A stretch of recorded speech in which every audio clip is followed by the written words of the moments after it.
এখনই দেখাবো করুণাময়ীতে জুনিয়র চিকিৎসকদের তাদের মুভমেন্ট। তবে তার আগে আরেকজনের খবর দেখাই আপনাদের। আচ্ছা, সরকারি চাকরি করছেন বা সরকারি হাসপাতালে কাজ করছেন কোনো চিকিৎসক, তিনি যদি প্রাইভেটে প্র্যাকটিস করেন, আপনি খবর পান, আপনি নালিশ করবেন, কমপ্লেন করবেন, কোথায় করবেন? অবশ্যই সেই সরকারি হাসপাতাল বা মেডিকেল কলেজ, সে মেডিকেল কলেজের প্রিন্সিপালের কাছে। তিনি তার মতো ব্যবস্থা নেবেন। যদি সরকারি মেডিকেল কলেজের প্রিন্সিপাল নিজেই বেআইনি প্র্যাকটিস করেন, মানে প্রাইভেটে প্র্যাকটিস করেন, কার কাছে অভিযোগ জানাবেন আপনি? সন্দীপ ঘোষ, না পুরো নাম এখন আর আপনি খুঁজে পাবেন না। বারুইপুরে নমিতা সেবায়তনে প্রেসক্রিপশন পাওয়া যাচ্ছে, আমরাই দেখিয়েছিলাম আপনাদের। প্রেসক্রিপশনে ডাক্তার রেজিস্ট্রেশন নাম্বার নেই, প্রেসক্রিপশনের নাম এস ঘোষ।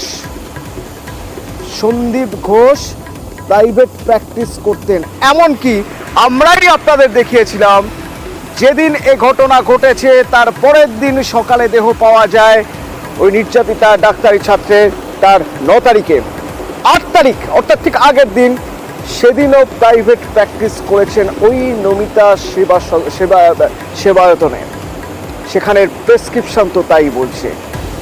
তো এবার সিবিআই নজর পেয়েছে, সিবিআই এর ট্র্যাকে রয়েছে সন্দীপ ঘোষের মোবাইল টাওয়ার লোকেশন।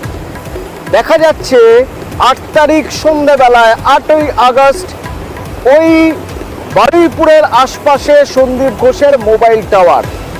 তাহলে কি সন্দীপ ঘোষ, এস ঘোষ একই মানুষ হয়ে যাচ্ছেন না? তথ্য তো জোরালোই। ওই নমিতা সেবায়তনে এবার যাবে সিবিআই। আমার সঙ্গে রয়েছেন প্রতিনিধি অর্পিতা। আমরাই প্রথমে নমিতা সেবায়তনের কথা বলেছিলাম, আমরাই প্রথম দেখিয়েছিলাম নমিতা সেবায়তন। সেখানে এস ঘোষ নামে প্রেসক্রিপশন 8 তারিখে, সেখানে সন্দীপ ঘোষ সেদিনও তিনি সেখানে কাজ করেছেন। এবার সিবিআই সেখানে গিয়ে ঠিক কি জানবে, কি দেখবে, কোন নথি চাইবে?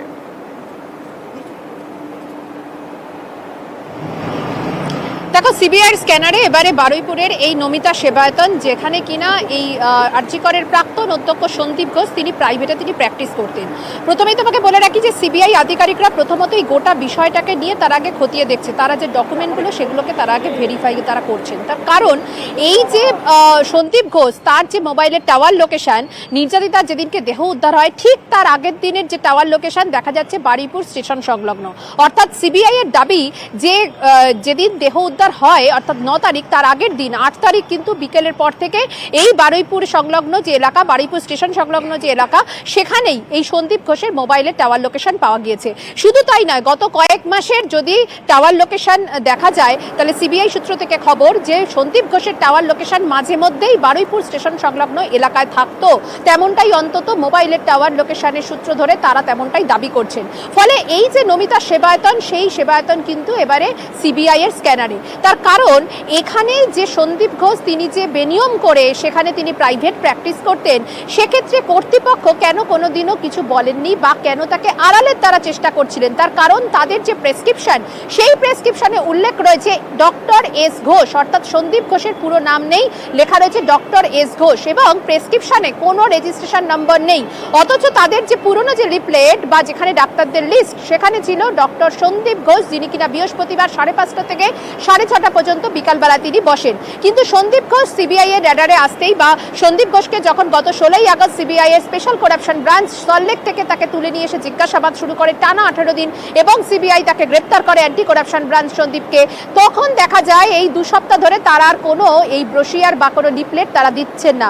তড়িঘড়ি করে সেই পুরনো লিফলেটকে চেঞ্জ করে সেখানে সন্দীপ ঘোষের নাম বাদ দেওয়া হয়, এবং সেখানে যখন তাদেরকে যখন জিজ্ঞাসা করা হয় তারা বলেন না, ডক্টর এস ঘোষ মানে সৌম্যজিৎ ঘোষ, সন্দীপ ঘোষ নয়। পরে যখন বলা হয় যে প্রেসক্রিপশন রয়েছে 16ই মে সন্দীপ ঘোষকে দেখানো হয়েছে, এমনও প্রেসক্রিপশন রয়েছে যে নির্যাতিতার দেহ উদ্ধারের আগের দিন অর্থাৎ 8ই আগস্ট, যেদিন নির্যাতিতার সঙ্গে এই ঘটনা ঘটছে, সেদিনও বিকালে অর্থাৎ 5:30 থেকে যে বিকালবেলা, বৃহস্পতিবার বিকালে, সেখানেও কিন্তু টাওয়ার লোকেশন দেখা যাচ্ছে যে বারুইপুরে, এবং প্রেসক্রিপশনেও রয়েছে যে 8ই আগস্ট সেখানে অর্থাৎ এই বারুইপুরের এই যে সেবায়তন, নমিতা সেবায়তনে, সেখানে সন্দীপ ঘোষ গিয়েছিলেন এবং সেখানে রোগী তিনি দেখেছিলেন। তাহলে কেন এত রেখে রেখে রাখা, কেন এই কর্তৃপক্ষ সন্দীপ ঘোষকে আড়াল করতে চাইছেন, এর পেছনে কি উদ্দেশ্য রয়েছে? সন্দীপ ঘোষ যেখানে অ্যারেস্ট হয়েছেন, সন্দীপ ঘোষের যে কুকীর্তির কথা একাধিক জায়গায় কিন্তু ফাঁস হয়েছে, তাহলে সন্দীপ ঘোষের তাকে আড়াল করার জন্য যে চেষ্টা করছে নমিতা সেবায়তন কর্তৃপক্ষ, তাদেরও কিন্তু ভূমিকা সন্দেহজনক বলেই মনে করছে সিবিআইয়ের আধিকারিকরা। তার কারণ সন্দীপ ঘোষ যে তিনি বেনিয়ম করে, একজন সরকারি কলেজের অধ্যক্ষ যখন বেনিয়ম করে তিনি যখন প্রাইভেটে প্র্যাকটিস করতেন, কিভাবে সেক্ষেত্রে কর্তৃপক্ষ কেন কিছু বলেনি? নাকি কর্তৃপক্ষের মদতেই সন্দীপ ঘোষ সেখানে দিনের পর দিন, বছরের পর বছর সেখানে তিনি প্রাইভেট প্র্যাকটিস করতেন? আর এরই এবার তদন্ত শুরু করেছে সিবিআই আধিকারিকরা। তারা কিন্তু গোটা বিষয়টা তারা খতিয়ে দেখছে, যে সমস্ত প্রেসক্রিপশন বা ডকুমেন্ট সেগুলো কিন্তু তারা সংগ্রহ করে তারা কিন্তু খতিয়ে দেখছেন। তার কারণ এই সন্দীপ ঘোষের কোথায় যাওয়া এবং তার এই খুন এবং ধর্ষণের ঘটনাতে যেহেতু তাকে জিজ্ঞাসাবাদ করা হয়েছিল, ফলে একাধিক জায়গায় তিনি কিন্তু যথেষ্টভাবে তার কথার বিভিন্ন জায়গায় অনেক ভাঁজ ছিল। ফলে সেই সমস্ত জায়গায় মিসিং লিঙ্ক খুঁজতে গিয়ে সিবিআই আধিকারিকরা দেখছেন যে মোবাইলের টাওয়ার লোকেশন ছিল বারুইপুরে 8ই আগস্ট সন্দীপ ঘোষের, আর তার যে বয়ান সেই বয়ানে কিন্তু যথেষ্টভাবে ফারাক রয়েছে। ফলে সেগুলোকেই জাস্টিফিকেশন করা বা সেগুলোকেই ক্লারিফিকেশন করার জন্য তারা সমস্ত নথি তথ্য তারা কিন্তু খতিয়ে দেখছে। এবার নমিতা সেবায়তনে যাবে সিবিআই। আমরা একদিন আগেই আপনাদের জানিয়েছিলাম যে নমিতা সেবায়তন, সেখানে প্রেসক্রিপশন আছে, লেখা আছে এস ঘোষ, সেখানে রেজিস্ট্রেশন নাম্বার দেওয়া নেই, সেখানে সন্দীপ ঘোষ প্রাইভেটে প্র্যাকটিস করেন। আমরা আপনাদের কি কি নথি, কি কি ডকুমেন্ট দেখিয়েছিলাম, কোন ছবি দেখিয়েছিলাম, কাদের সঙ্গে কথা বলেছিলাম, আরো একবার দেখাবো আপনাদের, দেখুন। আরজিকরের প্রাক্তন অধ্যক্ষ সন্দীপ ঘোষ, তার বিরুদ্ধে প্রথম থেকেই ভুরি ভুরি অভিযোগের পাহাড়ে সন্দীপ ঘোষ। 2রা সেপ্টেম্বর দুর্নীতির অভিযোগে সন্দীপ ঘোষকে গ্রেফতার করে সিবিআই। ইতিমধ্যেই তার বিপুল সম্পত্তির হদিশ মিলেছে। এবার প্রকাশ্যে সন্দীপের আরো কীর্তি। অভিযোগ, সরকারি হাসপাতালের চিকিৎসক এবং আরজিকরের অধ্যক্ষ হয়েও তিনি প্রাইভেট প্র্যাকটিস করতেন। প্রতি বৃহস্পতিবার রোগী দেখতেন বারুইপুরের নমিতা সেবায়তনে। নমিতা সেবায়তনে বসা ডাক্তারদের তালিকার এই লিফলেটটা দেখুন, জল জল করছে সন্দীপ ঘোষের নাম। উনি যেখানে আসতেন বৃহস্পতিবার ওদের লিস্টে ছিল। মানে কোথায় বসতেন উনি? নমিতাতে। এবার দেখুন প্রেসক্রিপশনে কি লেখা। চিকিৎসকের নাম লেখা এস ঘোষ, নেই কোনো রেজিস্ট্রেশন নাম্বার, যদিও প্রেসক্রিপশনে ডাক্তারের রেজিস্ট্রেশন নাম্বার থাকা বাধ্যতামূলক। খোঁজ খবর নিতে নিউজ 18 বাংলার প্রতিনিধি ঢোকেন নমিতা সেবায়তনে। তা আপনাদের এখানে প্রেসক্রিপশন যেটা, সেই প্রেসক্রিপশন ব্রাঞ্চে বসতেন না, আরেকটা ব্রাঞ্চ আছে রেলগেটের ব্রাঞ্চে, ওখানে রেলগেটের ওখানে বসতেন। বিষয়টি পরিষ্কার করতে নিউজ 18 বাংলা পৌঁছে যায় দ্বিতীয় ইউনিটে। বলছি ম্যাডাম, এই আপনাদের এখানে বসতেন না, কোথায় বসতো ম্যাডাম? এখানকার প্রেসক্রিপশনে দেখছি নমিতা সেবায়তন লেখা। এখানে বসতাম, কোথায় বলতে পারবো না। ধন্দ কাটাতে যোগাযোগ করা হয় সংস্থার ইনচার্জের সঙ্গে।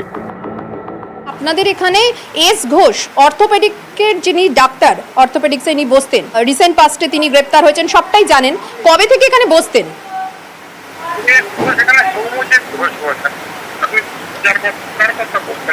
কিন্তু আপনাদের যে দ্বিতীয় ব্রাঞ্চ, সেখান থেকে বলা হলো যে সন্দীপ ঘোষ এখানে বসতেন।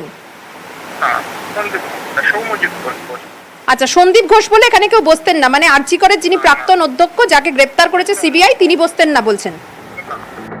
প্রথমে অস্বীকার করলেও পরে আজব দাবি নমিতা সেবায়তনের ইনচার্জের। কিন্তু এখানে যে প্রেসক্রিপশনটা, সেখানে যার প্রেসক্রিপশন, তার থেকে ভেরিফাই করা হয়েছে যে তারা কিন্তু বলছেন অন্য কথা, মানে সন্দীপ ঘোষ এখানে কখনো বসতেন না।